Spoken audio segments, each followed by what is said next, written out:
Welcome. This is Dr. John DeMartini. This is one of the most amazing and inspiring shows that you can listen into. If you want to be on the edge of your seats, if you want to open up your heart, if you want to expand your mind, and you want to meet incredible people, stay tuned because you're just about to experience a transformative radio show that will change your life. And you're listening to the Dr. Pat Show that's coming up right next. Welcome to the Dr. Pat Show. Talk radio to thrive by. Powerful, inspiring, and coming to you live, bringing you stories of people like you and me, busting through and living life full out. Get ready to dare to wonder what your life would be like if you knew you could not fail.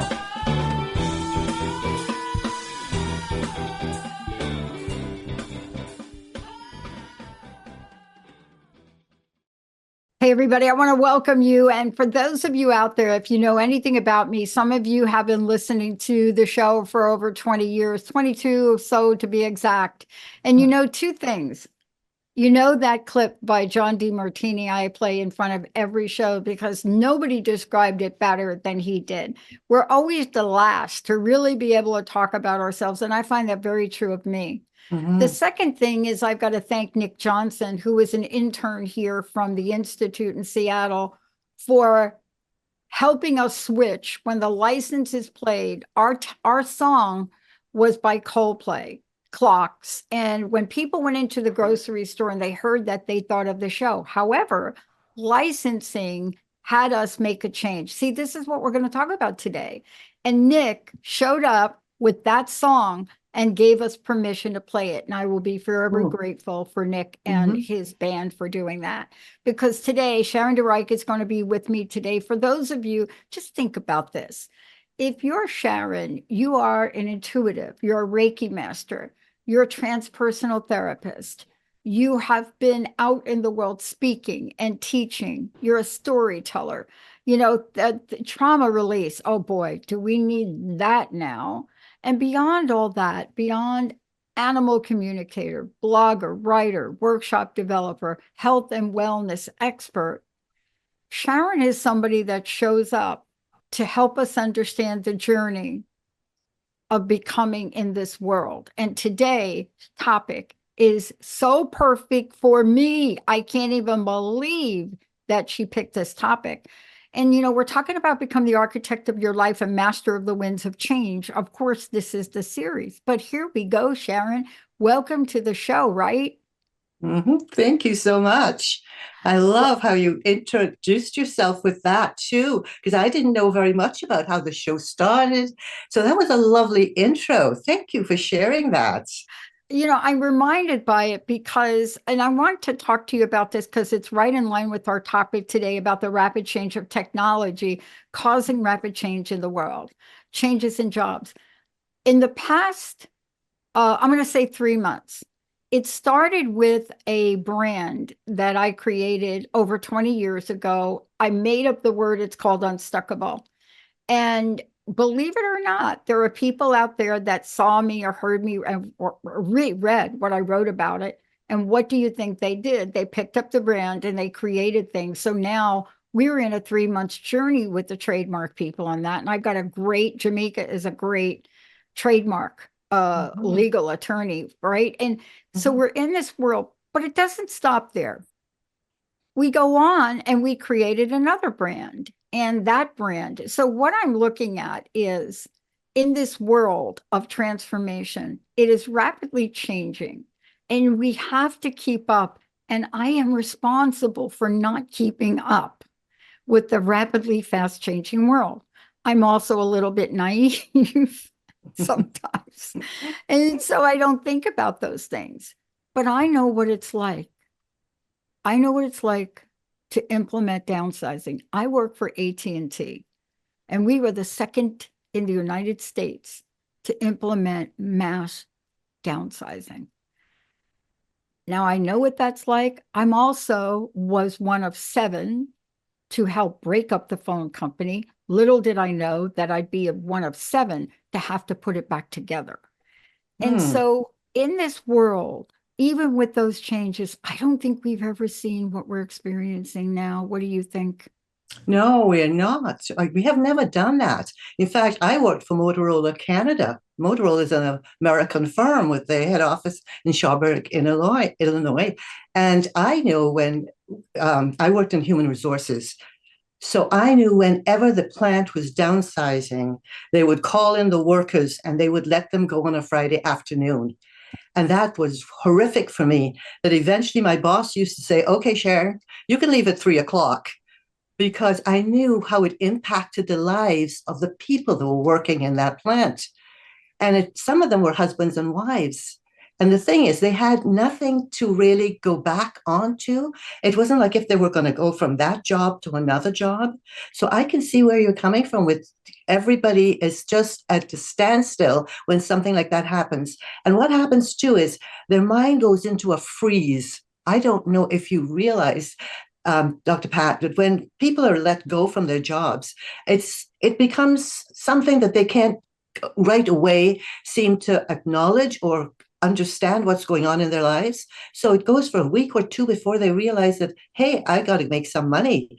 And I've worked with people because of what I've seen when I worked at Motorola, when Brian, my boss, would say, "Okay, Schaumburg said we have to let go of 200 in the plant today." And that was devastating for me because these people didn't have anything to sort of go back to. So what I do, I started teaching people how to be ready for something like this, Yeah. because I was also ready when I had another job. And I Yeah. realized what was going on while they were sort of downsizing, and all the social workers and all the psychologists, they didn't seem to realize it. Sharon was setting her sights on her holistic business and going to work during the day and studying in the night. So when the final, well, what should I say, the brick dropped and everybody heard that they were closing that office, they were just panicked. Everybody was panicked. And I was the most, how should I say, I was just not worrying about anything. And they kept saying to me, "You're awful. Don't you know you're losing your job?" And I said, "That's fine."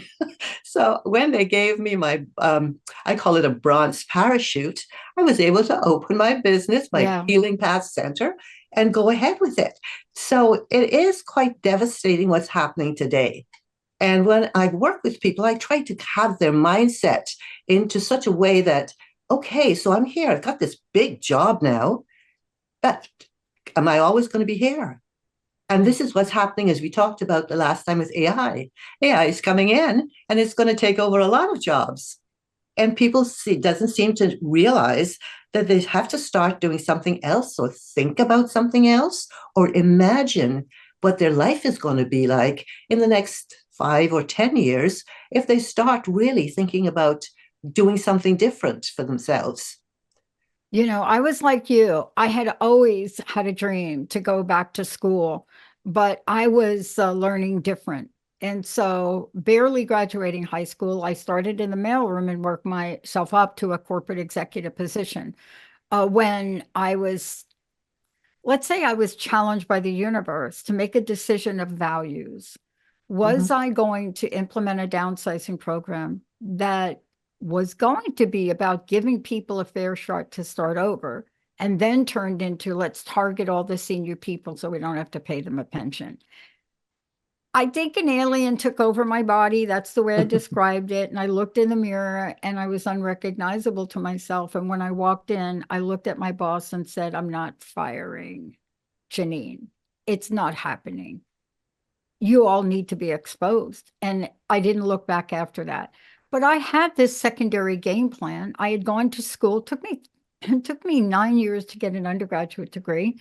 And I had a plan to continue from a very young age. Mhm.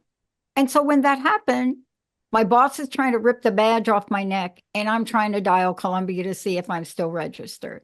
But let's talk about what you use. You use success by design. And I want Mhm. to talk about that because the things that you talk about in reference to that are really keys. They're Mhm. keys to a door, and each one of them opens a door to a next ladder up. And what I mean by that is, I'm not talking always about pay, the next ladder Mhm. up to the freedom you feel inside. Mhm. You're so correct. I start with a person's mindset because quite often everybody has this mindset that they want to have a job and they want to have a career, but they don't think of being independent. You were independent when you decided to be, have your show and do everything that was desirable to get the show working, and you worked hard at it and you knew what you wanted. You had a, a game plan. It was there. Okay, so there's a lot of people without a game plan and they don't know how to think outside of the box. The box is you go to school, you get a sort of a training or education, whatever that is, that doesn't often prepare people for they get the education to make a living, not to make a life. So making a life is completely different to making a living. And if everybody wants to make a life, then they will think about it, and then they'll start thinking outside the box. They would start to think about dreams and goals. They would start to think about, where would I want to be in the next 10 years? Do I still want to be working here? Do I still want to be fireable? Meaning that I don't know when they're going to call me in and get rid of me. That's a big one. So what I do is I work with people, and imagination is a big thing with me. Oh boy. Oh my gosh, Dr. Pat. It's big. Big, big, big. You know what? Who was it that said, Einstein said, imagination is more powerful than knowledge. Yes. Because knowledge is limited, but imagination encircles the world. And it's so true. And I left school at 17. My mother nearly died because she was paying all this money and working so hard for me to have this best education. And I was in I went to the Ursuline convent, and then they had the high school. And of course, it was all the nuns. And I didn't really fit in. I didn't either. And I thought my poor mother's wasting her money with this, because I would sit in the classroom and my imagination would go crazy. And they're talking and I'm not hearing a thing they're saying. Now, I should not have been there, but my imagination served me very well, because afterwards, the things I imagined, I was able to accomplish. And that was one of the things that I'm proud of. But let's get back to people being able to imagine how they would like their life to be, conceive of a plan, or conceive of seeing themselves of doing something completely different, something they love. Yeah. Because when you love doing something, it makes a whole big difference. You know that. You love to get up in the morning because you know what you're going to be doing. Yeah. And I know what I'm doing because I love what I'm doing. And I teach people how to conceive of the idea or to start working on the plan. What is it you want your life to be like? And then I ask them to believe in themselves, because a lot of people don't often believe in themselves. And that is really tough. And I don't know where it started, or they just don't have, they don't have the confidence. I would say a lot of people don't have the confidence to believe in themselves. And I often, when I do a workshop, I'd have this big thing, conceive, believe, achieve, a kind of thing, all over the walls. And then I talk to them about their right brain, and nobody's ever spoken to them about their right brain before. I'd say, okay, let's work with your right brain. That's the intuitive center. That's where you do the imagination. And then I'd give them something to do, like writing what they would like to actually bring into their lives. And just to first start, imagine something, go wild. I mean, who cares? Nobody is going to read what you just wrote. And I work with their imagination. So therefore, this mindset, the left brain and the right brain. And I say, the right brain is often and always supported by the left brain. And that's the masculine side. And I always think of that because that's where action comes in. The left brain. Yeah. If you're going to be doing all this, you have to have some action to go with it. And I work with people along those lines, and after they get into the rhythm of what they're doing, it sort of gets into their body and they get excited and they know they're going to be achieving something. So that's what I'm trying to do with a lot of people at this point in time, because I think, and I know, and you know as well, that these jobs are not going to be often No. there. And people have got to think outside the box. They have to think of doing something else that really gives them pleasure, something that really makes them feel that they're doing something and achieving, which is very important. You know, I love the timing of what you're talking about. And we're going to go through a couple of these others: confidence, clarity, focus, vision, commitment, and so forth. Mhm. But I want Yeah. to pause here for a minute because I'm in the thick of it. And when I got the news about somebody in a focus group I ran for just a brand way ahead of its time, Mhm. and they picked up and registered that trademark before I did. So number one, I should have done it and I didn't. Okay, Mhm. that's the shoulda, woulda, coulda. But the bottom line is, once I got past that, I got information about what was possible with that idea. Mhm. And what happened to me was just what you said. I had to shift the mindset from, oh, I lost something, to no, this is a new key and a new doorway. Mhm. The Then action. the Mhm. action. And then what kicked in is imagination. So here's the short version. I spent a good part of a full day last week and over the weekend doing two things. This idea turned out, or is turning out, to be an incredible board game. And this board game is also going to be a community application. And it's also going to use AI to get people what they need. Now, I Mhm. don't think I would have taken that action, had been so clear, Mhm. if I'd have stayed in the muck of woe is me. And isn't that the hardest thing? If you lose your job, Mhm. that is at the top of the list, right? For what goes on with people. So how Yes. can we help people get in the readiness stage? It's almost, I love track. I love field and track to watch it. I love Mhm. Sha'Carri Richardson. I love to watch her with the like 2-inch nails, get into that starting position. I just Mhm. love to watch her. And she always comes out of the gate uh, way behind. And then she wins.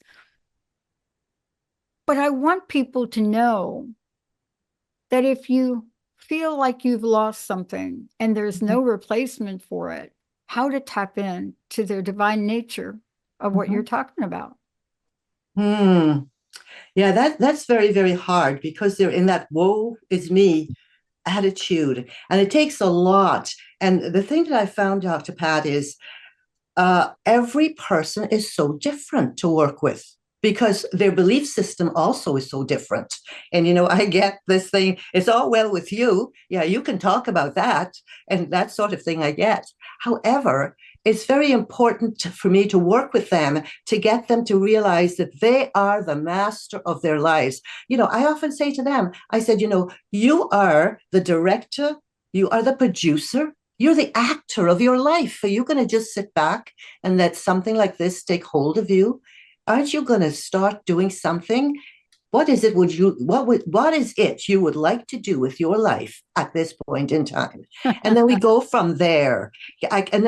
When I tell them that they're the captain of their ship, they look at me like, if, oh, she is crazy. And then I said, yeah, you are the captain of your ship. Nobody's going to be doing your ship for you, sailing your ship. And then I said, and of course, you are the actor, you are the producer and the director of your life. Now, how do you want that life to turn out? Have you given it some thought? And then I let them do some exercises on what it is that they're interested in. And then we go from there. But you see, what you're doing is you're helping people literally grasp that which is so powerful inside them. I was doing a show with Dr. Mickey, and he is an assessment specialist for executives. And he was telling me he walked into his grocery store the other day, I believe in Mm, Pennsylvania, and where there were people, they were replaced by AI. yeah. And I thought, oh, I couldn't even understand how that happened, but it's as if it happened overnight. And so you really do have to be prepared, because this isn't like when we went from a horse and buggy to a No. car. Mm, nope. This isn't that progression. This is like really being hit by a brick. And that's what I feel. A lot of people that present to me and talk to me, you can see that they're actually not thinking, because whatever's happened to them has them so out in left field, as you can say, they can't really bring themselves back to really thinking about, hey, I've got to think about my future. They're still in that poor me attitude quite often. And I call it the POM, poor old me thing. And I have to do, as I say, work with them as best as I can. Sometimes it takes like a week of talking on the phone and they keep calling, which is okay because I know they're suffering and they can't really figure out what they're going to do with their lives. However, once they get going, Dr. Pat, it's funny. Once I get them thinking, hey, you got to get really serious about your life. Nobody's going to do it for you. I mean, you went and you had that job and you went to work at 7 a.m. because you were in a factory or wherever you were working. And then you get home and you don't want to be spinning your wheels like that all the time. What would you like to do? Yeah. What would you like to do with your life? Everybody has a dream. So let's work with dreams. Let's work with goals. And then I get them started on that. And it's wonderful because they have something to do. They have something to think about. And they don't think about, oh, my life is ending, which it's not. In fact, I believe in change. I'm a change person. I write everything about change because for me, change is new beginnings. Mm-hmm. Change is just waiting to lift you out of wherever you were, that you were stuck, and put you on the path where you're supposed to be.